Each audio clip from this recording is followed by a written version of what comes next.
Hi friends, అందరూ ఎలా ఉన్నారు? బాగున్నారా? ఇవాళ మ్యాంగో గార్డెన్‌కైతే వచ్చామండి. కొన్ని మ్యాంగోస్‌కి ఇలా కవర్స్ అయితే కట్టాము. ఇలా కవర్స్ కట్టడం వల్ల కాయ డ్యామేజ్ కాకుండా షైనీగా ఉంటుంది. వర్షాలు, వడగళ్ళు పడినా కూడా కాయ సేఫ్‌గా ఉంటుందనమాట.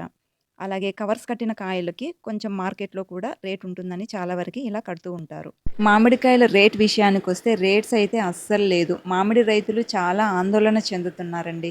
సంవత్సరమంతా ఎదురు చూస్తారు. ఈసారైనా కాయలు రేటు ఉంటుందేమో అని. కానీ నిరాశే ఎదురవుతుంది. వచ్చే ఆదాయం సంవత్సరమంతా పెట్టే పెట్టుబడి అంటే దున్నకాలు, ఎరువులు, పూత వచ్చేటప్పుడు మందులు కొట్టడానికి వీటికే సరిపోతే ఇక రైతులకి ఏం మిగులుతుంది?